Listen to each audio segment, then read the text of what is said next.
Montpagnier va taquiner du goulot étranger. Quartier Arts et Métiers, Montpagnier vous emmène rue Pastourelle dans le Marais. Direction Soif d'ailleurs, un caviste qui collectionne les bouteilles du monde entier. À sa tête, Mathieu Verung. Soif d'ailleurs est un espace de dégustation et un caviste où nous proposons une collection unique de vins exclusivement étrangers. Pourquoi regarder à l'étranger? J'ai toujours regretté que les vins étrangers soient si mal représentés en France. On trouvait toujours la même chose, des choses mal choisies.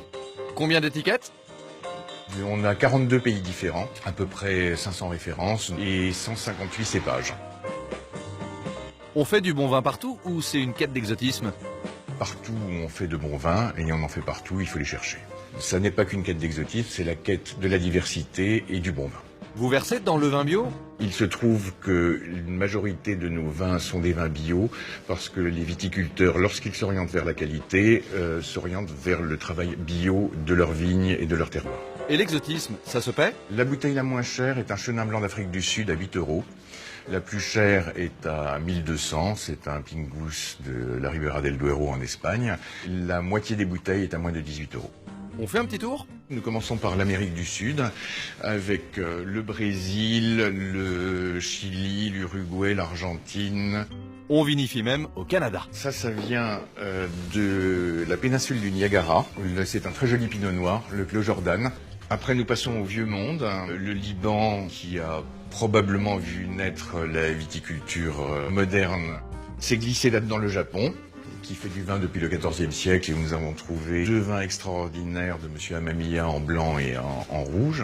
J'aimerais faire découvrir 2 bouteilles et monsieur le caviste dégoupille, attention, un mousseux brésilien. Quelque chose qui est fait comme du champagne, chardonnay, pinot noir, un an sur lit, des bulles très fines, très agréable à boire, le parfait vin de soirée. D'accord. Et un rouge? Les vins du professeur Gualendi, qui est professeur d'archéologie, et vigneron et fait des vins selon des usages et des cépages anciens.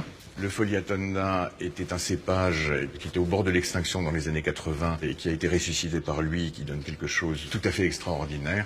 Ce sont des choses qu'il faut absolument goûter. Nous sommes les seuls à les avoir. Va pour ce vin toscan. Je passe à la caisse. Total, 50 € tout rond. Direction, la dégustation.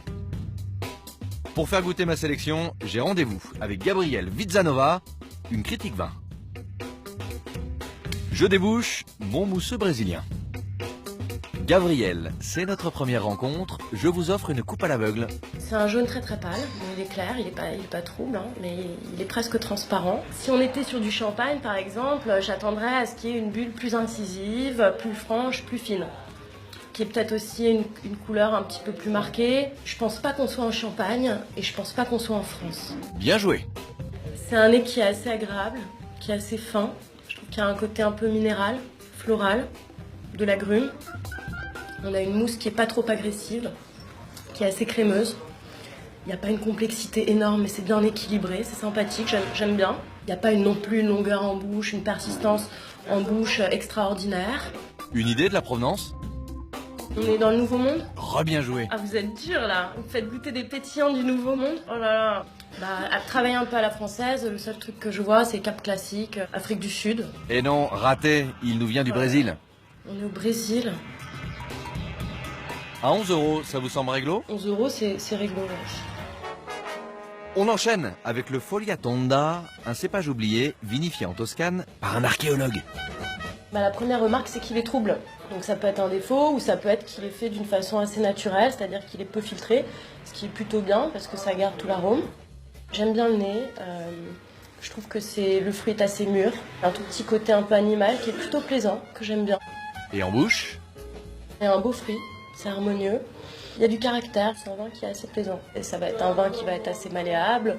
Il n'y a pas des tanins qui sont trop agressifs, ils sont juste asséchants. Il faudrait peut-être compenser avec un petit peu de gras dans le repas. Une idée du cépage? Cépage difficile, ouais. J'irais sur des cépages plutôt sudistes. Après le Brésil, je m'attends surtout au pire bassesse de votre part. Mais je pense que ça pourrait être l'Italie, parce qu'il y a quand même une belle fraîcheur, une belle acidité. Il y a quand même pas mal de tanins. Bravo Gabriel. Non, j'aime bien. De temps en temps, la beauté, c'est aussi dans la symétrie, dans les aspérités. Et je trouve que ce vin-là représente assez bien. Il existe 300 bouteilles de Folia Tonda, une cuvée biologique de Toscane. Jolie découverte, je suis contente d'avoir goûté ça et je suis complètement pour la préservation des cépages. Et à 39 €, tout va bene? C'est cher, mais bon, quand on achète ce genre de produit-là, on supporte aussi une certaine philosophie du vin. Et puis un produit qui est quand même assez unique, assez original. C'est intéressant. C'est pour les aventuriers, les Indiana Jones du vin.